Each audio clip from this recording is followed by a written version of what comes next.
Hey guys, this is Nitrofun. In this video I will show you how I make my Complextro tracks. I live streamed this tutorial a few days ago. I do live streams every Tuesday on YouTube, so stay tuned for that. You can also find the project file for this on my Patreon in the description below. So yeah, enough introduction, let's do this!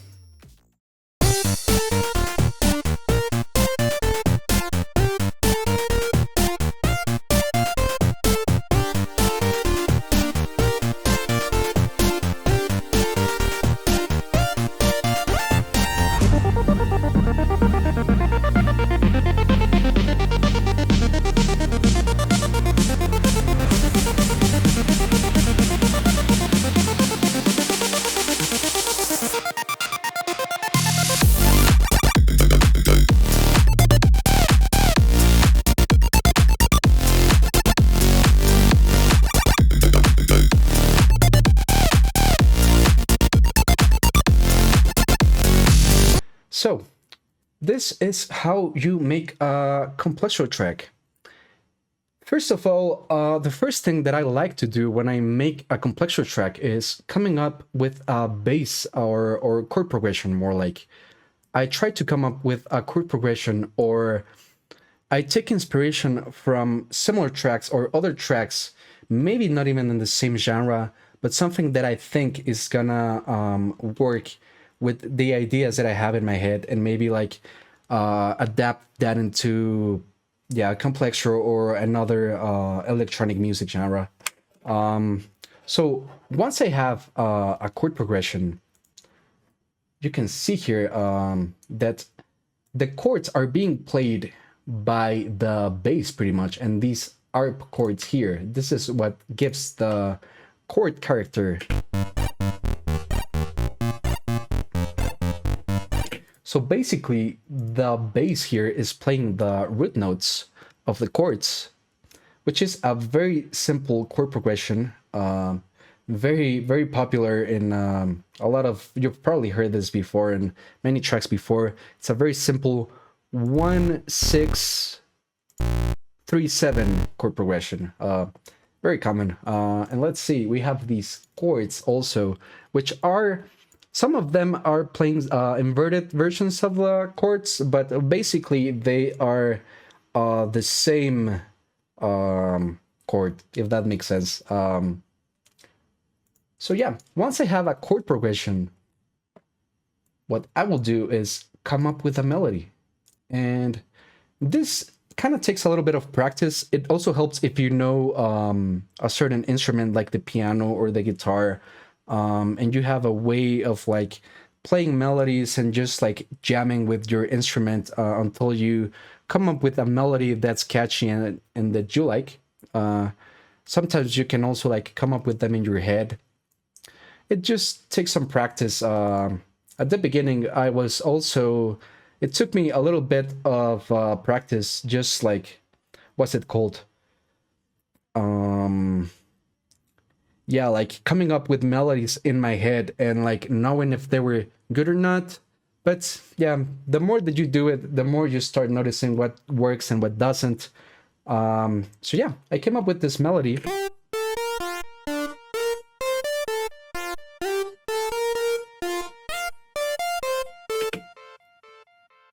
And you're probably wondering, how did he make like these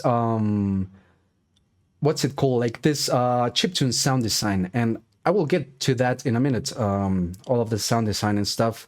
But first I want to talk about the music theory, because I feel like a lot of people have questions about this, or just like kind of struggle when they're first starting to make music or produce music. And yeah, that's the first advice that I would give, is probably pick up an instrument, or even if you just like play the there's this function in most production software like Ableton or FL Studio where you can play certain notes with your computer keyboard. So maybe that's a good way to start playing some melodies.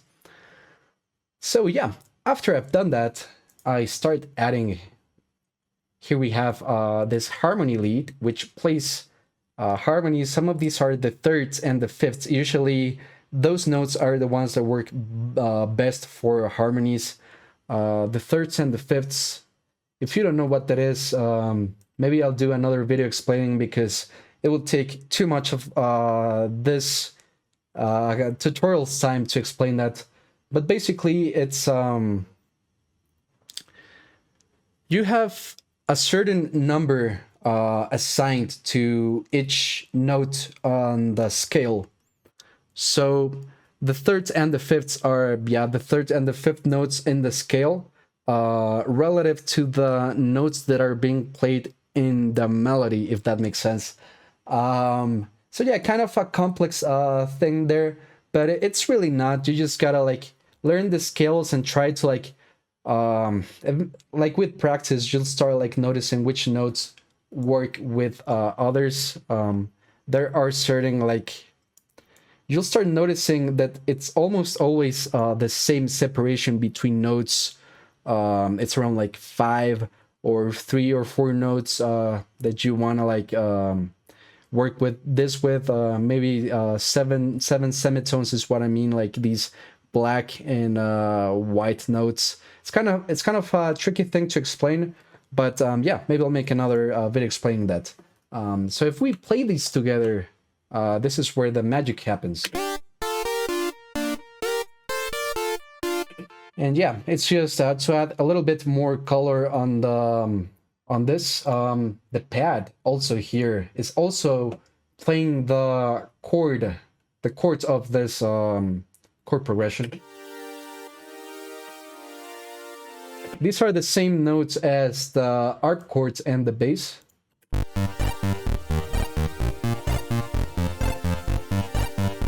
I just noticed this is the same chord progression as in the track Africa by Toto. Yeah, anyways, that's just a fun fact. So yeah, anyways, we also have the drums here.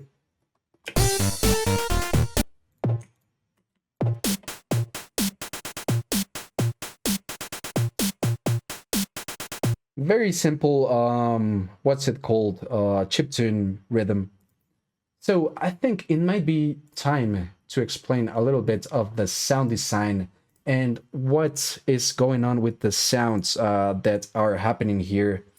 So might be a good time to explain it. 1 second. So yeah, let's see. Let's first dive into the melody. And what you gotta know about chiptune is that it uses a lot of square waves and just like basically basic shapes, which are the not much of subwaves. It's more like triangle and square waves. And so you will see what this sounds in a moment. So I often make this same melody and use this in my tracks. It's a square wave with this warp modulator here on oscillator A called PWM, which means pulse width modulation. So if we automate that, it's gonna give you this very Commodore 64 kind of sound. Whereas if it didn't have that, it would sound like this. So yeah, just to add a little bit more movement to this, we add this little thing here. I always use this. We have some white noise in this as well. Some distortion just to kind of bring out some of the high harmonics on this, and yeah. Some delay here, just to kind of, yeah, I guess it just fills up some of the gaps in the sound a little bit. It sounds cool. It sounds cooler with than without, so we just keep it. Harmony lead is pretty much the same thing. Pad. Yeah, the pad is just a slow mix. We have these two oscillators playing subwaves, and one is an octave higher than the other. They're both detuned. And we have this envelope shape that's doing this kind of like a slow attack sweep and also a slow release. What this does is It's kind of if you're visualizing the volume of the sound, so it starts to go up slow, then it starts to go down a little bit, and then it goes down once you unclick the note, I guess. This is how long it takes to reach zero or like no volume at all. So yeah. We also have this fast ARP. Very common in like Nintendo games, I guess you can say. To make this arpeggiator, first you gotta load up Serum. I made this strange wavetable here by loading up the main square on this and adding some harmonics. I don't remember which ones exactly. I think I did something with these, like if you just like, yeah, like draw some, yeah, some stuff there, you can change a little bit of the harmonics. So yeah, that's just a cool thing to know. I think I just messed it up a little bit. Let's try to fix that.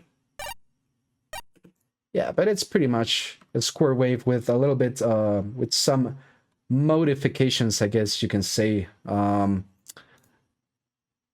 Yeah, no effects on this. And I loaded an arpeggiator in this. And this is a really important effect on chiptune and this style of music, because I feel like Complextro is about having as much stuff going on as possible and getting away with it. So the game here kind of is how much can you get away with, and yeah, with as many sounds that you can use. So you load up the arpeggiator, which is located here in Media Effects. I set it up really fast. So you want to have something like, you want to set it to free and have somewhere like around like 20 milliseconds. The gate is how long the space is gonna be between one note and the other. So you can hear like the long notes there, and if I have really short notes, you can also hear that. We want somewhere in between like 70%. And yeah, you want this to be fast, pretty much. Next up is a bass. This is really simple. This is just square wave, 25% width, with some boosting on the lows to make it more deep. Next up, we have the drums. And at the beginning, I didn't know how to synthesize drums at all. And, you know, these drums are like really simple. You can also make like actual like dubstep kicks and snares. But for this demonstration, we're doing really simple, bare bones. That's kind of like what chiptune is. Chiptune sounds the way that it sounds because back in the day, with like Game Boys and stuff, there was a lot of limitation on the hardware and the technology available. So what this means is that they had to work with what they had, and what they had was really simple stuff. And that's what this is, just like triangle waves, square waves, loaded up into really small handheld devices, which is pretty impressive, to be honest. I have a Game Boy somewhere. I think I have it in a box or something, but that's like a synthesizer by itself. So that's like pretty amazing. Just like having a synthesizer, you don't really get that with like new consoles, like the Steam Deck or the Nintendo Switch nowadays, because nowadays everything is digital. But this was synthesized, so yeah, the more you know. So yeah, let's see. This is pretty much just really fast, a really fast pitch, a note pitching down really fast, and that's why it sounds like this. So if I bypass the pitch automation, just a simple note.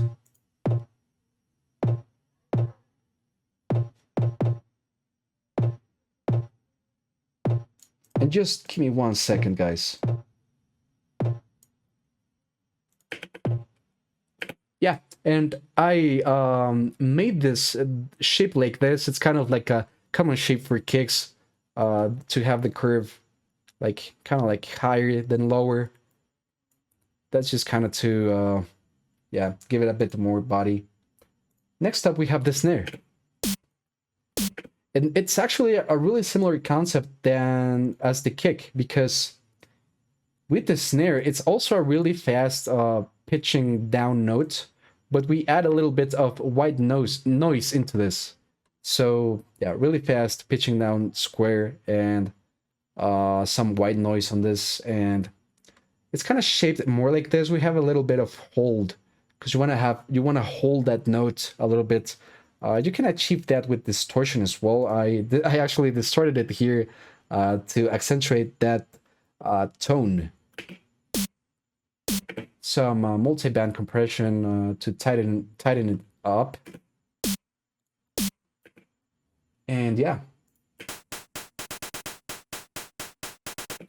Next up, we have the hi-hat, which is just a white noise oscillator with a fast decay. And yeah, finally, for the chiptune part, we have this little chiptune ARP thing.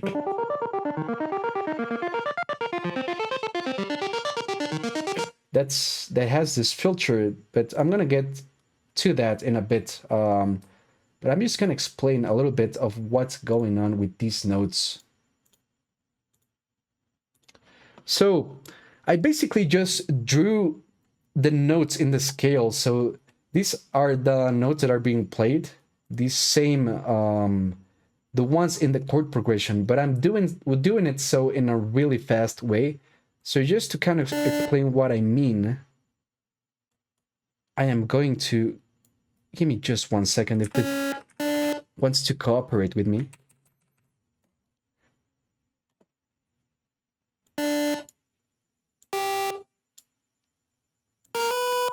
So these are all the notes in the chord, but I'm just playing them, yeah, like in a rhythmic, fast sort of way.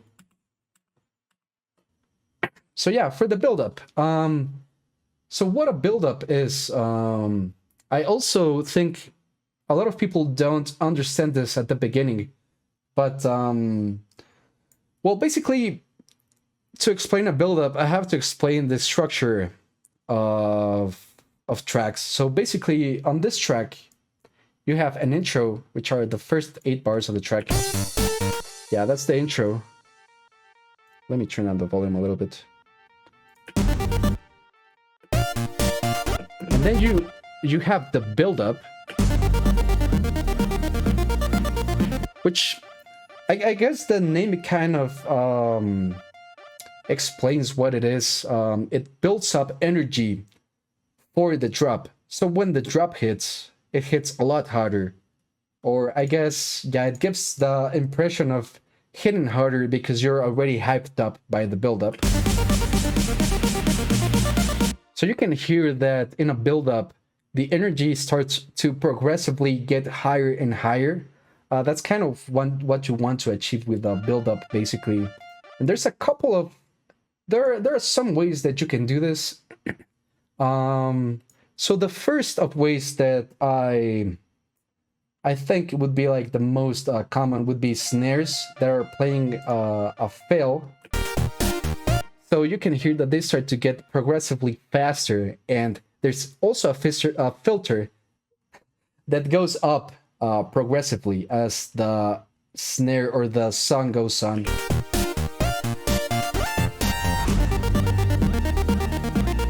So you can see the filter here.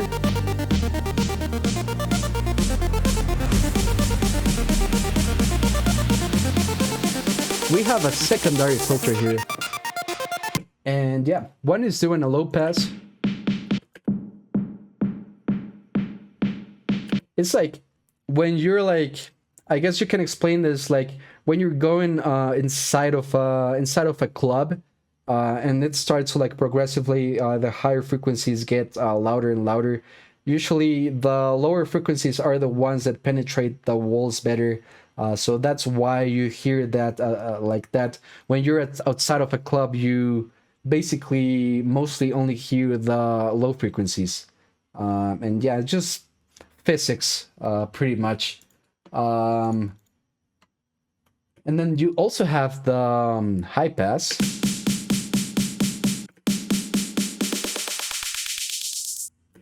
which I don't know how you can explain this really in like a real world scenario, but basically you're taking away frequencies of the snare to take you're like in a way you're like taking away energy, but at the same time it gives the illusion of adding of building up energy, which is I guess ironic. Another way that you can do stuff like this, other than filters and snares, is with the use of effects or risers. So I have a variety of effects, and the effects that I'm using here is an impact, sweep downs, sweep ups, reverse stuff, and yeah, other stuff that I'll explain in a bit. But the main thing here, I would say, are the impacts and the sweeps. So basically, to explain this quickly, the impacts are, it's like when you slam a door, when something falls, when something really heavy falls in like a wide space, and you get that like, oh, with like a tail of sound and that like rumble. And the risers, it's like, oh man, you just have to hear it, man. It's like an electronic music kind of thing. I guess the closest thing that I can explain this with is when you're like playing crashes in like a drum band, and you go like, shh. When you start to like go faster, and I guess you're hitting the cymbals faster and louder. So yeah, I guess that's how you can explain this. And this is what it sounds like in context. You can hear it.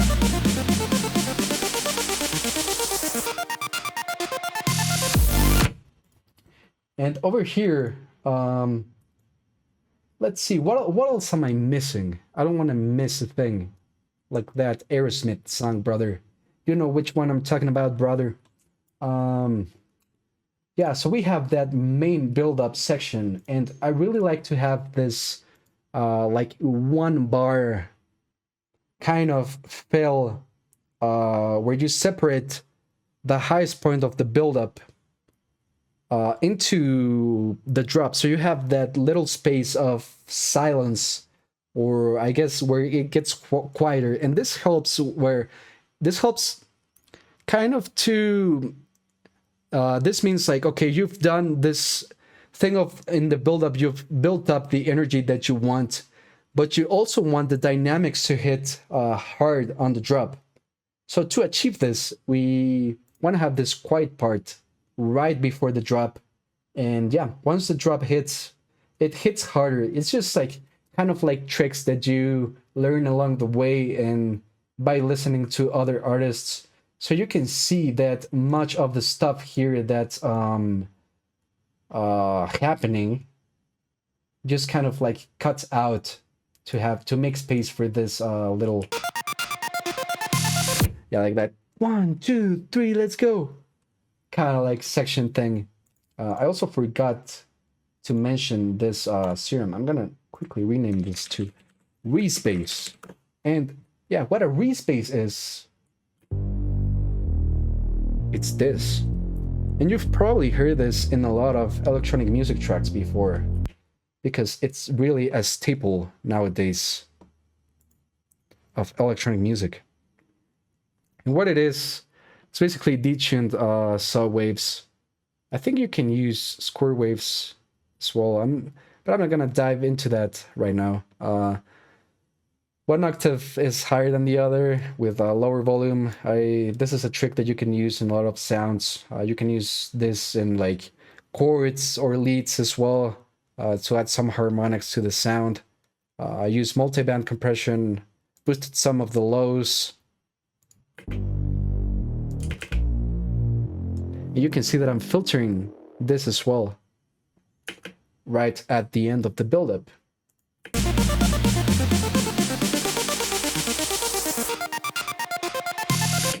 And yeah, you just, I guess I just left here this, it's kind of like carrying the buildup, this little ARP thing. And at the end, it's also there. It's the only thing that's there apart from the, if I mute this, yeah, we have this little vocal reverse thing. And yeah, just helps to build into the drop.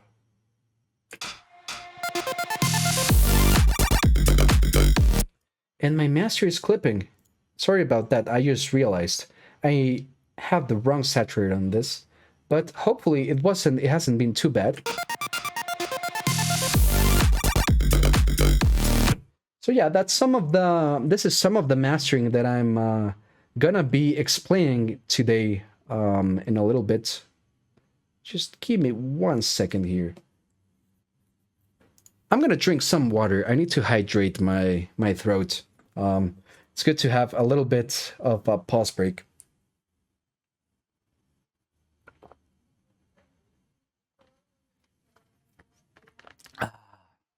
Stay hydrated, boys.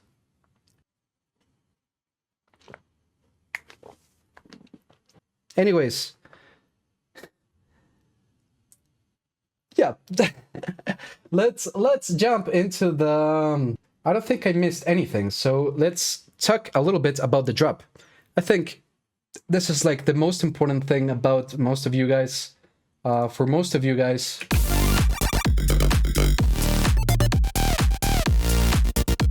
So yeah, let me just quickly close the Chiptune tab here. So yeah, the way that I start a drop, you know, a buildup is very formulatic. There's like a formula for buildups. It's that thing about EDM, I think, where, you know, it's like the most generic thing about EDM. It's pretty much like always gonna be the same thing in a way. There's little that you can change about buildups. You can get more creatives in other sections of the tracks, not so much on buildups. If you do manage, I mean, the only track that comes to my mind that has a really creative EDM buildup is Language by Porter Robinson. If you don't know what I'm talking about, look it up. But yeah, really, really creative buildup. So let's see. For the drop, usually what you want to start with the drop, I guess that's also one formulatic EDM thing. The drums are pretty much always going to be the same, and drums kind of, I guess, always or almost always define the genre that you're going to be working with. So if you want to make Electro House, in this case, or Complextro, which is kind of like a brother sister of Electro House, yeah, you're gonna have this drum pattern pretty much all the time. There are some exceptions, like my song Final Boss is one of the only examples that I can think of, which starts with a drum pattern that goes like boom, boom, boom, boom, boom, boom, boom, boom, boom, boom, boom. So it's kind of like a Jersey club kind of beat. Let me solo the drums. But yeah, pretty much this is cookie cutter stuff. You just want to make sure that these are drums that bang and that they're the ones that you actually like. Here I have this kick. And oh man, this froze up for a little bit. I got scared. I got really scared there. My skin got tingly for a little bit there, guys. I'm not gonna lie. It's like a ghost. It's like a ghost just came into the studio. Oh man. Anyways, you know what it feels like, don't you guys, when you have a project that you haven't saved? I mean, I haven't really done much to this, but let me save this just in case, you guys. just in case, you know what I mean. Anyways, uh, we have this clap that's pre-shifted, and what this means is that it's a few milliseconds before the actual beat. So what that does is kind of create this little effect where it cuts through the mix a little bit better. It's kind of hard to explain, but it sounds a little bit more squashed with the kick. And yeah, it just makes kind of like a better fusion. And then you also have this hi-hat. Yeah, you can use pretty much any closed hi-hat. There's not, it's not very difficult stuff. So yeah, the second thing I would think, I think that would be the most important is adding the chords.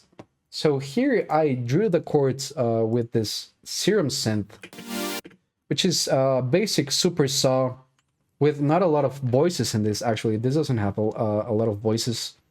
But yeah, these are pretty much the same chords as in the verse.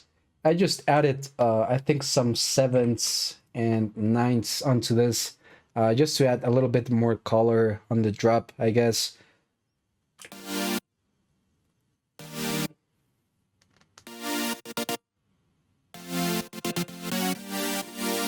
Yeah, I did this little infinity kind of like chord progression. It's just like I think it's called the diminished 7. I'm not too sure, but yeah, it's like basically one semitone lower than the root note and one higher than the 7th on this. So I'm gonna play this with the drums so you can get sense of what this sounds like. This is what my tracks sound like at the very beginning when I'm first working on them.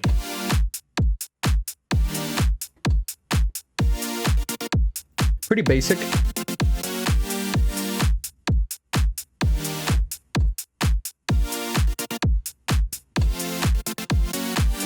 Another thing that you can add later on or after this is a bass playing the root notes. I'm quickly gonna explain how I made this super saw thing, just so I don't forget. But yeah, basically just 4 voices in each oscillator detuned. This is actually pretty similar to the respace, if you notice, just some octaves higher. And you also get some white noise and some multiband compression here. And this is what it sounds like with a bass.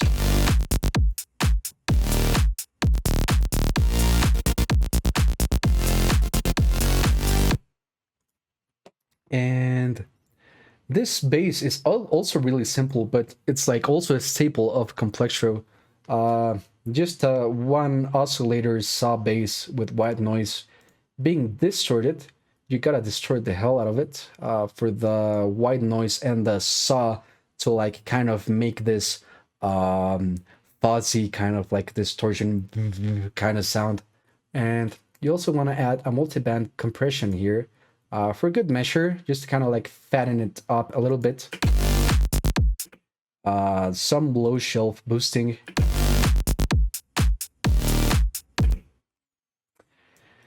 And yeah, once you have that, I think you can start adding some more synths and little notes ideas to fill up the gaps. So some ideas, I guess the first things that I would add would be some arps or fast notes.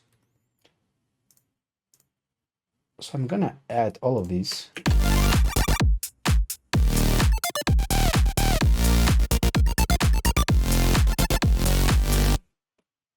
And yeah, this is, as you can see, I didn't add that much, but this is like already starting to sound very complex just because they're like really fast notes and you have a bunch of different leads on this and a bunch of different sounds, and that's kind of what makes it complex.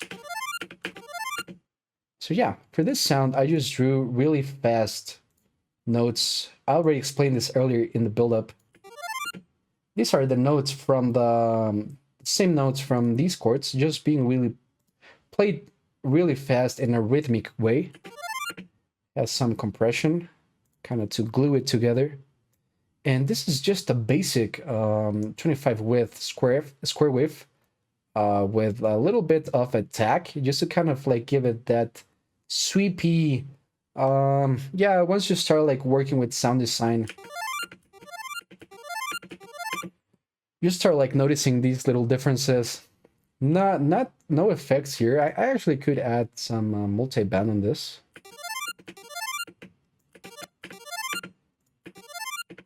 Yeah, take out this compressor. That makes it a little bit more, cuts through the mix a little bit more.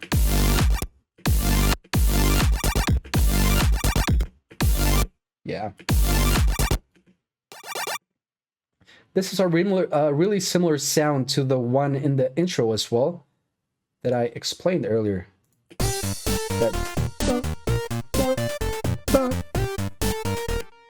Let me just solo it real quick for you guys. This one. It's pretty much the same sound.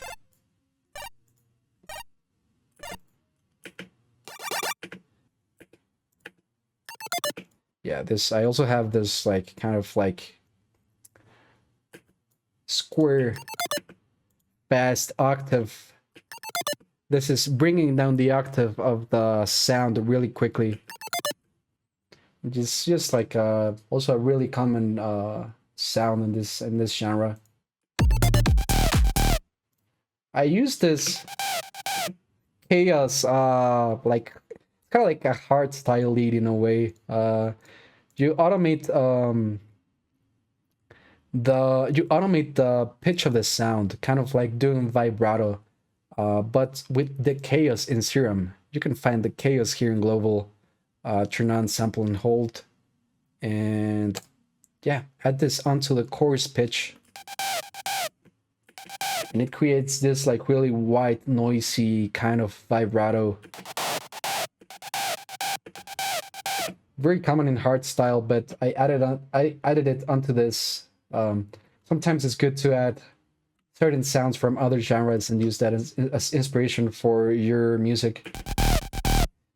And as you can see, yeah, there will be times where you can like draw certain patterns. You can follow the lead, the pattern of the lead, or the rhythm of the lead with a bass that does a similar thing.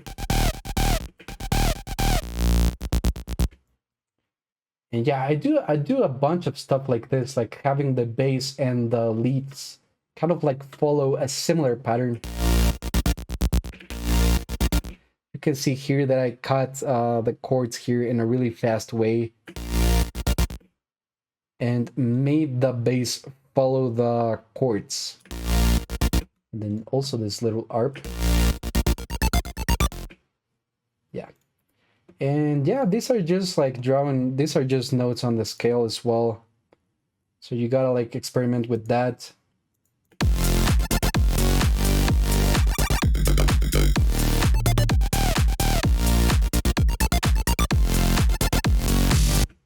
What else, you guys? What else? Let's see what else I wrote down. Bassline and sub bass. This is probably one of the most important things.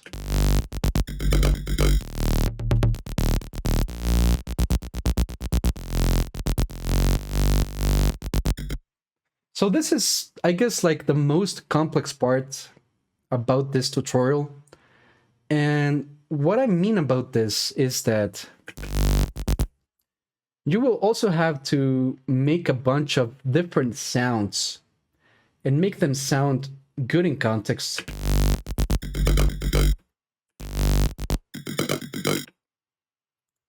I already explained the sub bass. So I'm gonna explain this yoi now. And I use this sound so much. It's very common in chiptune, Complextro as well. And honestly, the thing about this genre of music is that I feel like it's not focused so much. For example, like in dubstep, it's super focused on the sound design. I feel like Complextro is mostly focused on the structuring, and like I said, on how much stuff you can have on the track and how much you can get away with. So it's a very simple sound. You have this subwave and you have an LFO automating the level, and you have this filter with it's a low pass filter. You automate the cutoff. You have quite some resonance on this, and that creates that yoi kind of like vowely sound. Without so much resonance, it would sound like this, which also sounds good, but it's a different type of sound. And this is where the magic happens. In the downsampling, you can control the tone of this sound.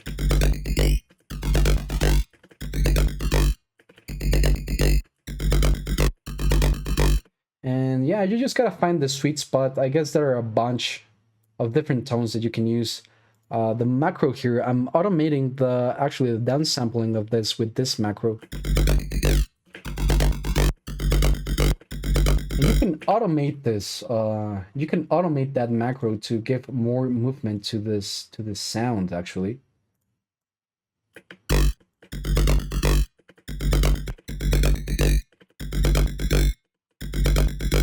And you can do it backwards. Yeah, just a little trick there. Some chorus and delay, and this is doing some stereo widening that's also making some metallic overtones, which sounds pretty cool. That's without. That's wet. So yeah, you can hear that it has some of this metallic tone onto it. So yeah, you guys, thank you guys so much for joining this. I'm still not done though, but I just wanted to thank you guys for being here. I really appreciate it. Last sound, I think. Oh yeah, for this joy, I have a sub layered. I used to layer a sub for every single sound, or every single bass on the drop.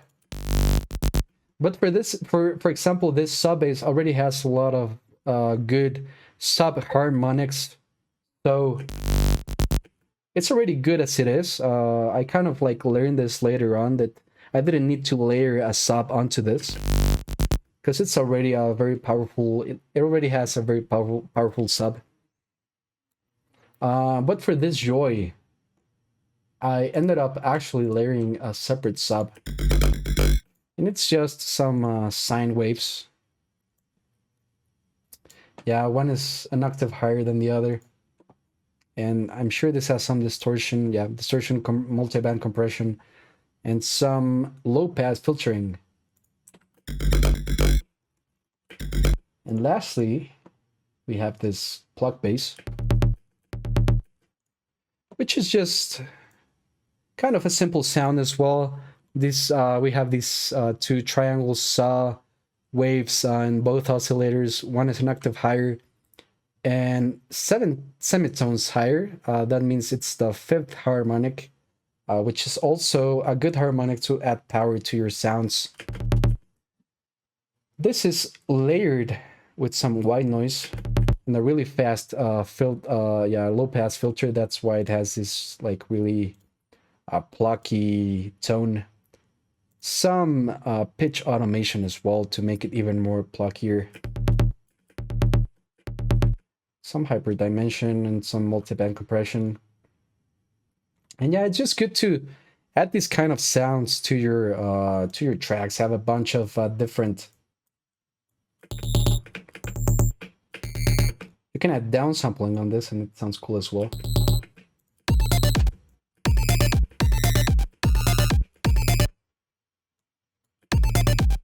I don't know, maybe it might be too much for this sound.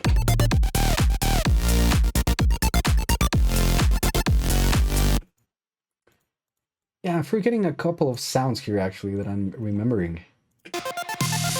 Yeah, this snare and the white noise. The white noise in the drop, I just like to have it like this. I guess it's kind of like a good simulation of when you're at a club or at a show and the CO2 goes up and it sounds like shh. So it's good to have that on the first beat of your drop.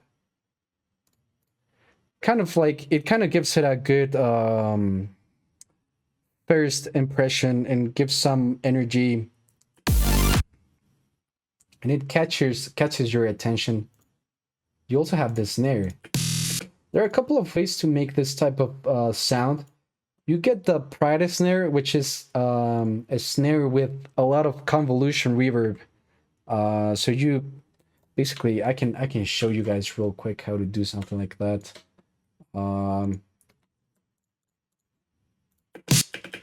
So yeah, you have your snare sample, which sounds kind of off. Yeah, you have your snare sample there. So if I add some reverb onto this,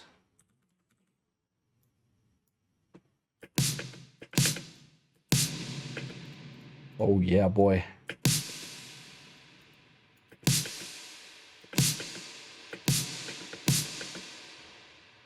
Maybe some OTT.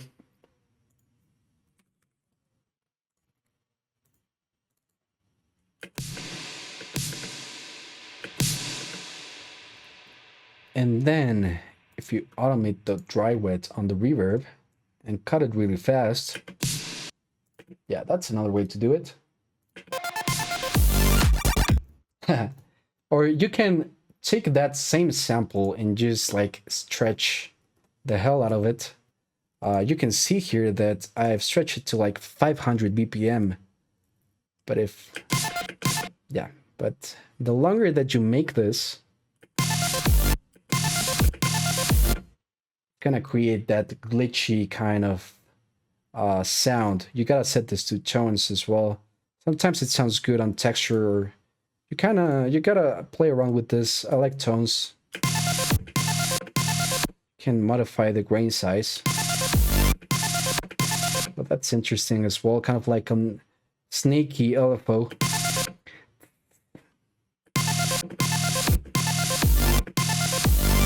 Yeah, boy. That's how we do it in Texas, boy.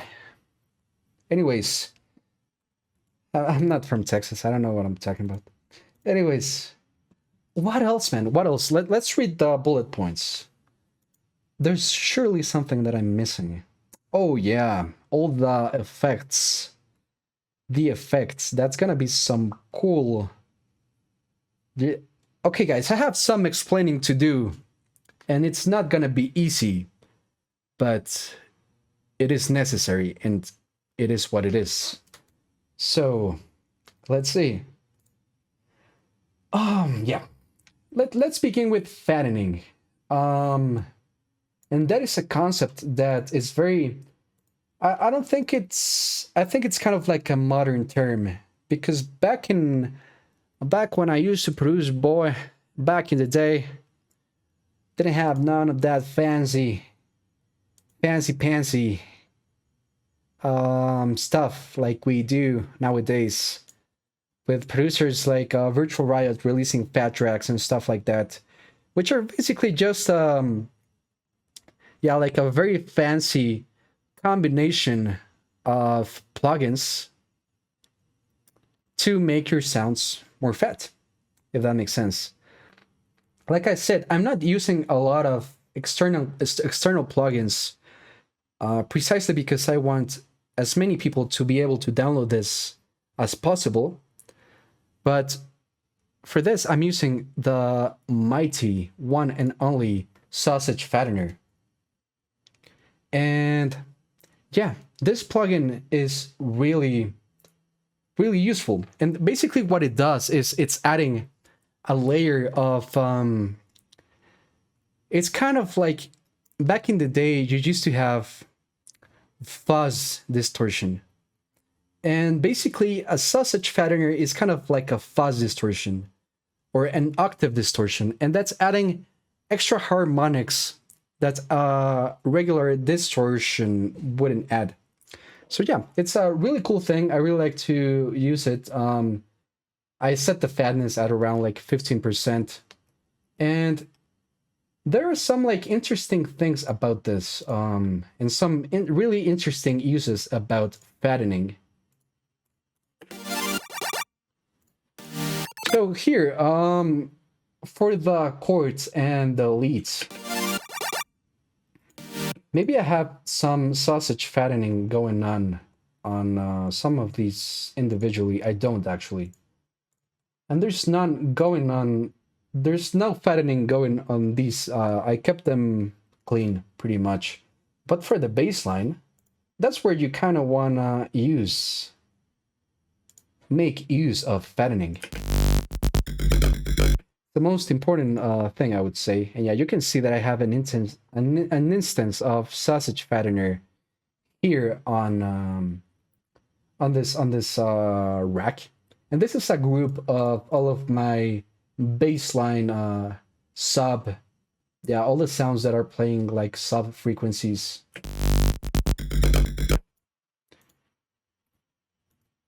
And yeah, one sec. This is scaring me because it is freezing a little bit. My Ableton is freezing, man. Scary, scary stuff. But yeah, anyways. So I made a group with both the bassline or the sub and the chords and leads that I'm using to use to fatten both of them together. And what this does is you're kind of merging, you're adding low harmonics in a clean way in your chords and leads. And you're also kind of like boosting the character of the bass and adding harmonics on the chords and leads. And it's just so good, man. And I don't know if a lot of people do that, but I recommend buzzing both of your or grouping both of your chords and leads and synths with your bass lines and subs, and doing that. Instead of sausage fattener, you can use a glue compressor with the soft clipping on. It's not gonna be the same effect, but it's kind of close to what it does. Let me turn on the synths.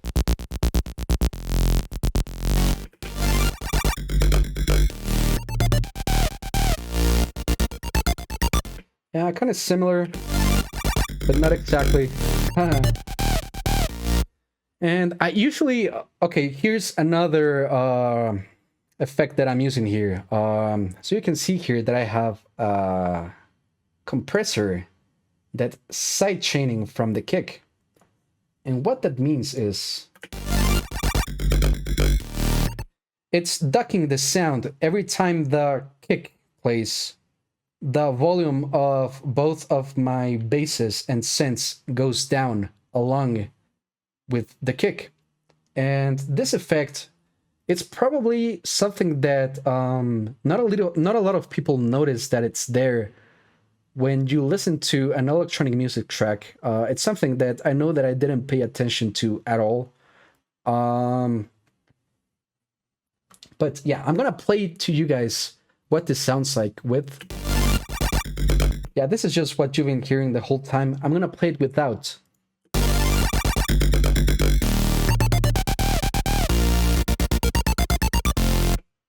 So you can see that it's much harsher, and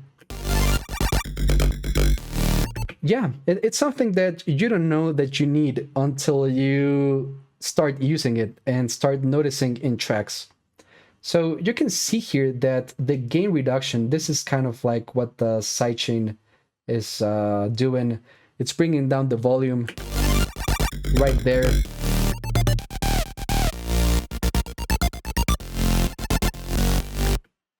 And yeah, I can make another video talking about this in detail if you guys want. But usually you want like a very, what's it called, like a very uh, hard ratio with also kind of like a threshold around minus 20 dBs from zero. It really depends on what you're working on. You want a really slow attack, a really slow release as well. At least that's how I do it.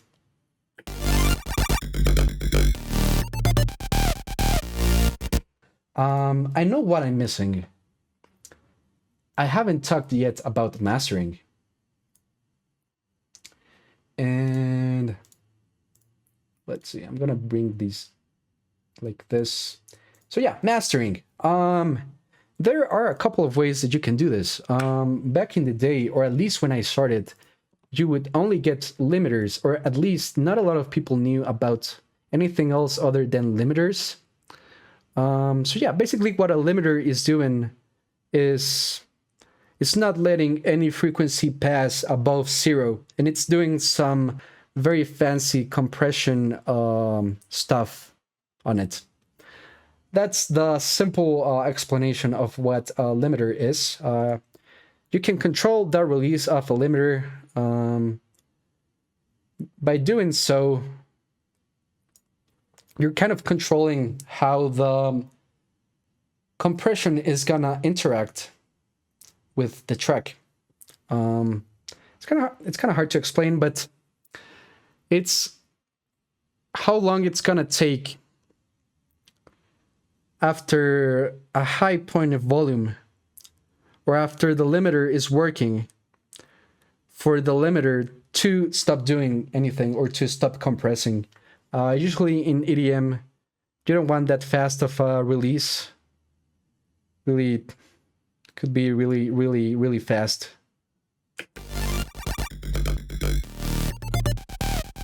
And the quick explanation of this is, let me pull up millimeters real quick.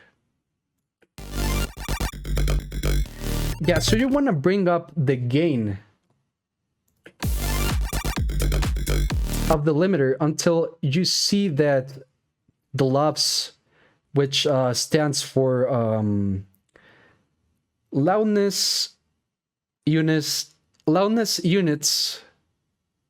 for scale. Yeah, loudness units for scale, which is a measure of how loud a track is.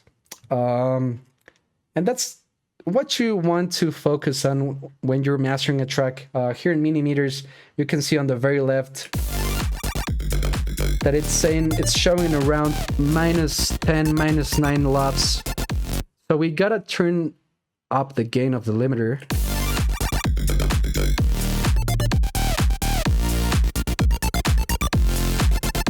You want it to be somewhere around like -6, -5 LUFS.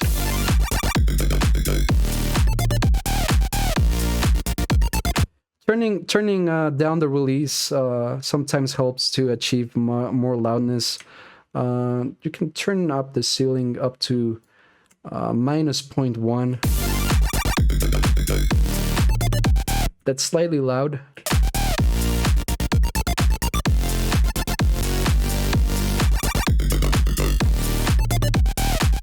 Yeah, I think -5 is a pretty reasonable, loud, but safe level in this kind of genre. But yeah, instead of a limiter, you can also use a saturator, which I'm using as a clipper here. And this is kind of a new age technique, which used to be really frowned upon when I started making electronic music, because it's basically distorting your track. You're distorting your track, and it's not the same as a limiter, where you're not letting the amplitude pass above like 0 decibels. This is basically cutting the sound wave of your track, and that sometimes creates some unnecessary or unwanted harmonics. But if done correctly and if done safely, mainly, you can achieve some pretty heavy and cool results. Sorry. So yeah, I'm I'm like aiming to achieve the same loves that I did with the limiter earlier. Also, you want to set this on digital clip.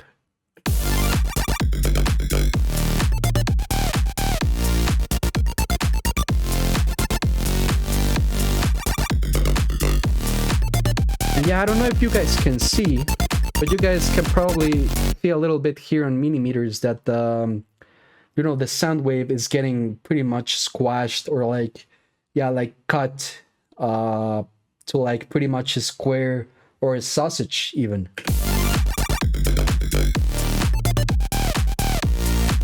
I know some people do that. You can add a fat rack or a sausage fattener on your master chain. But yeah, it might be a bit overkill for this track. You can try that on heavier tracks, I guess. But yeah, you guys. Oh my god, I think we've just reached the end of this tutorial. Thank you guys so much for joining. I really appreciate. Hopefully there will be more tutorials. I'm really excited to be sharing this one with you guys. I want all of you to learn, and yeah, hopefully I want you guys to make better tracks than me one day. So yeah, that's why I'm doing this for. And if this somehow helps you, yeah, I would really appreciate if you will remember all of this knowledge that I'm sharing with you guys. And yeah, that's the only thing that I want. Also, I'm gonna be sharing this project on Patreon as well. This tutorial is gonna be free, of course, but it would, of course, it would help me if you would support me on Patreon. I think it's kind of a win-win situation there. I give you projects and samples, and you guys subscribe.